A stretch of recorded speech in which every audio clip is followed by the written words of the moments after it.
अस्सलाम वालेकुम, मैं हूँ आपका एस्ट्रोलॉजर सलीम समी। आज फिर किसी नए टॉपिक पे आपसे बात करेंगे और आज का टॉपिक हमारा जो है सैटर्न और जुपिटर और शम्स का सूरज ग्रहण लगना और 17 अक्टूबर को सन का जवाल के घर में आना और जवाल के घर में यानी कि लिब्रा में आना और उसके बाद सूरज ग्रहण लगना। जुपिटर का ताल्लुक कानून से होता है, उस कानून से जब कोई लॉ बन जाता है तो उसको जुपिटर कहा जाता है।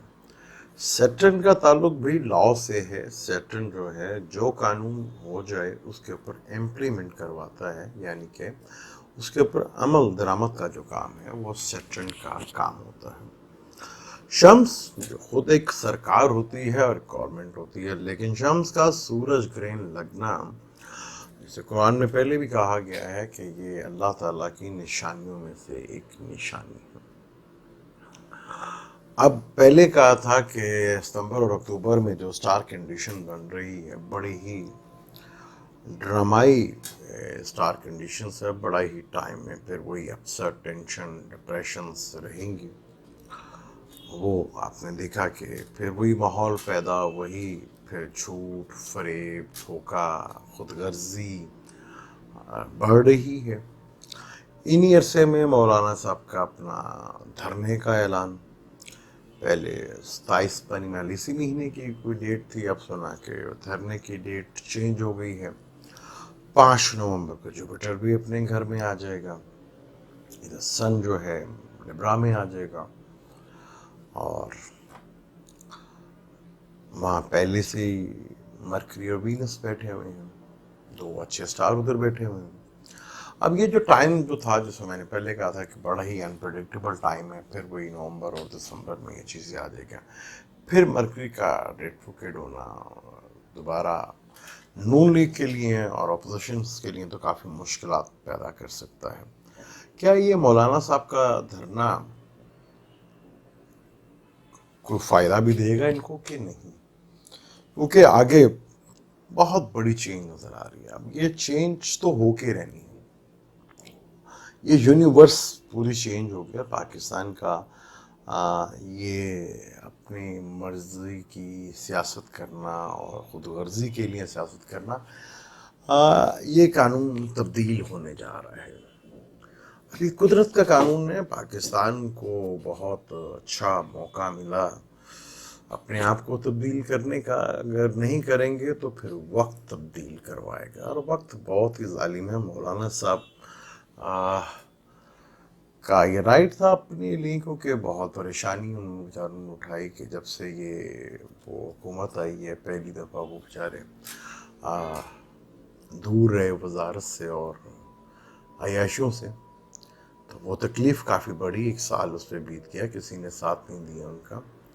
तो वो उसके लिए धरना है, कोई मुल्क के लिए ना ही कोई इस्लाम के लिए। इस्लाम के लिए हर मौलाना साहब सिर्फ बेचना जानते हैं और उसके अलावा कोई मौलाना साहब का इस्लाम से कोई दूर दूर तक कोई ताल्लुक़ नहीं है। बाकी पीटीआई की भी अपनी परफॉर्मेंस को देखना पड़ेगा। अगर वो समझते थे कि पिछली हुकूमतें चोर हैं और वो चोर जो हैं अब सखी नज़र आ रहे हैं आवाम को, तो इसमें पीटीआई का भी कसूर है। ठीक है, बहुत बड़े चैलेंज हैं हुकूमत को और बड़े चैलेंज में बड़े लेवल्स के ऊपर उसको अचीव भी किया।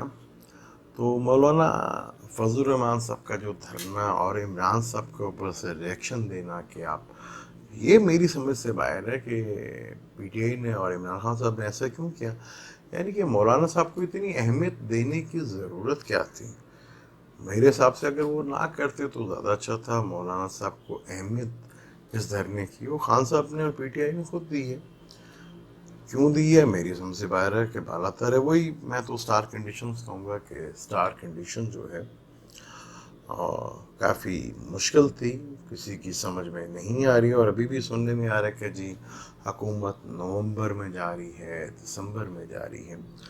जब मैंने ये चीज़ें जून और जुलाई में कही थी कि फिर वो एक टाइम आएगा, सितंबर और अक्टूबर اس کے بعد نومبر میں اور دسمبر میں ساری اسٹار کنڈیشن ہوگی. اس وقت کوئی نہیں بولتا تھا, کسی کو نہیں پتا تھا کہ یہ ہوگا کہ نہیں ہوگا. اب پھر وہی ہوپ, وہی پیر امیدیں. اب جو اپوزیشن سے بیٹھے ہوئے ہیں انہیں ہوپ ہے کہ انشاءاللہ نومبر میں چیزیں ہو جائیں گی, وہ ہو جائیں گی. اول تو گورنمنٹ کہیں نہیں جا رہی, نہ نومبر میں نہ دسمبر میں نہ جنوری میں. اگر یہ گورنمنٹ گئی یا خان صاحب گئے تو مجھے اتنا پتا ہے کہ پاکستانی قوم کا پھر برا وقت ابھی ختم نہیں ہوا, اس سے زیادہ سخت, کیونکہ یہ تو اب ہونا ہی ہے, جو مرضی کر لیں. اب آپ کا احتساب تو نہیں ہونا ہے, وہ رب نے کرنا, جو مرضی آپ الٹے ہو جائیں, آپ سیدھے ہو جائیں. اس سے زیادہ سخت کوئی آدمی آئے گا, ایک ادارہ بھی نہیں آئے گا. اب پھر اللہ کے بندے اپنے آپ ہی کہاں سے اکٹھے ہوں گے یہ کسی کو بھی نہیں پتا. وہ غائبی طاقتیں اپنے کوئی نہیں ہوں گی. پھر اللہ کا قانون اپنے اللہ اپنے آپ خود چلاتا ہے, وہ خود ہی بندوں کو اکٹھا کر لیتا ہے. لیکن ابھی تک تو مجھے یہ کنفرم ہے کہ خان صاحب کی گورنمنٹ کہیں بھی نہیں جا رہی. مولانا صاحب کا یہ دھرنا جو ہے بڑے غلط ٹائم پہ شروع کیا. اگر یہ تھوڑا سا پہلے ٹائم لے لیتے تو چیزیں بہتر ہو جاتی, لیکن مجھے لگتا ہے کہ ڈیٹ شاید پھر آگے کرنی پڑ جائے مولانا صاحب کو, یا یہ دھرنے کا جو ٹائم دیا ہے یہ کافی پرابلم میں خود مولانا صاحب کو لا سکتا ہے, ہر باقی اپوزیشن جماعتوں کو بھی لا سکتا ہے. پی ٹی آئی کو خود بھی دیکھنا پڑے گا کہ ان کی ایک سال کی پرفارمنس کیسی ہے, اور ان کے سیکٹر نے تو اب حساب کتاب کرنا ہے. اور وہ خان صاحب سے بھی پوچھتے ہیں کہ خالی آپ اکیلے تو نہیں ہیں, باقی بھی آپ کی ٹیم ہے, وہ کیا کر رہے ہیں. ابھی تک عوام کو تو کوئی ریلیف نہیں ملا. اس طرف بھی خان صاحب آپ کو سوچنا پڑے گا. ٹھیک ہے, فیصلے کچھ کڑوے ہوتے ہیں, اس میں ٹائم لگتا ہے, لیکن اتنا بھی ٹائم کیا کہ آپ بالکل عوام کو بھول جائیں. بہتر ہے کہ آپ نے شروع کیا کہ جب پورے پاکستان میں کھانا شروع کریں تو آپ پورے پاکستان کو روزگار دے دیں, تو کھانا کھلانے کی نوبت ہی ختم ہو جائے گی.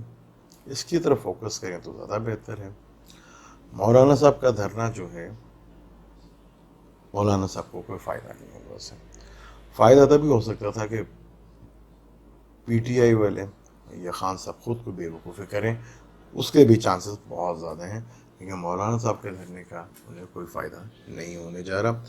اب آگے جوپیٹر قانون بنیں گے, اور جب سن گرین لگے گا تو پوری دنیا میں ایسا رول اور قانون بننا شروع ہو جائیں گے کہ جتنا بھی یہ مافیا ہے یہ تنگ سے تنگ ہوتا چلا جائے گا, اور سیکٹن اس کے اوپر امپلیمنٹ کروائے گا.